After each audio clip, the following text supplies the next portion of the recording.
File നോക്കുന്ന കാര്യത്തിൽ നെഗറ്റീവായ സമീപനമാണ് ഉദ്യോഗസ്ഥർക്കിടയിൽ നിലവിലുള്ളത്. ജനങ്ങളുടെ ആവശ്യങ്ങൾ നടപ്പിലാക്കുന്നതിനു പകരം എങ്ങനെ തടയാമെന്നാണ് ഉദ്യോഗസ്ഥർ ആലോചിക്കുന്നത്. സർക്കാർ സംവിധാനം ഉദ്യോഗസ്ഥർക്ക് വേണ്ടിയല്ല, മറിച്ചാണെന്നും മുഖ്യമന്ത്രി കൂട്ടിച്ചേർത്തു. സർക്കാർ ജീവനക്കാരും ഉദ്യോഗസ്ഥരും അർപ്പണബോധത്തോടെ പ്രവർത്തിക്കണമെന്ന് പറഞ്ഞ മുഖ്യമന്ത്രി ഫയലുകൾ നിശ്ചിത സമയത്തിനുള്ളിൽ തീർപ്പാക്കണമെന്നും നിർദ്ദേശിച്ചു.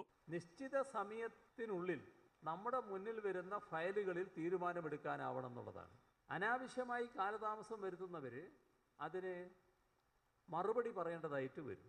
ഓഫീസ് സമയത്തെ മൊബൈൽ ഫോൺ പ്രവർത്തനങ്ങൾ സ്വയം നിയന്ത്രിക്കണമെന്ന് പറഞ്ഞ മുഖ്യമന്ത്രി ഓഫീസ് കാര്യങ്ങൾ നോക്കുന്നതിനിടയ്ക്ക് സാഹിത്യവാസന ഉണർത്താൻ നിൽക്കരുതെന്നും കൂട്ടിച്ചേർത്തു. ചിലര് നല്ല കലാവാസനയുള്ളവരായിരിക്കും, സാഹിത്യവാസനയുള്ളവരായിരിക്കും. അപ്പോൾ ഓഫീസ് കാര്യങ്ങൾ നോക്കുന്ന സമയത്ത് നമ്മുടെ സാഹിത്യവാസന നല്ലതുപോലെ പരിപോഷിപ്പിക്കാൻ ആനുകാലികങ്ങളൊക്കെ വായിക്കുക എന്നതും നാം സ്വീകരിക്കേണ്ട ഒരു കാര്യമല്ല. അതിന് നമുക്ക് വേറെ സമയമുണ്ടല്ലോ. അഴിമതിക്കാർക്കും മുഖ്യമന്ത്രി വ്യക്തമായ മുന്നറിയിപ്പാണ് നൽകിയത്. പക്ഷെ ഒരു സഞ്ചിയും തൂക്കി സ്ഥിരമായിട്ട് ഓഫീസിന്റെ ഇടനാഴികളിലൂടെ ഇങ്ങനെ കറങ്ങിക്കൊണ്ടിരിക്കുക എന്നത് ഒരു നല്ല ശീലമല്ലല്ലോ. അപ്പോൾ അഴിമതി നടത്തുന്നവർക്ക് ഒരു സംരക്ഷണവും ഉണ്ടാകില്ല എന്നതാണ് വ്യക്തമാക്കാനുള്ളത്. സെക്രട്ടേറിയറ്റിൽ വിളിച്ചു ചേർത്ത ജീവനക്കാരുടെ യോഗത്തിലാണ് മുഖ്യമന്ത്രിയുടെ നിർദ്ദേശങ്ങൾ. മീഡിയ 1 തിരുവനന്തപുരം.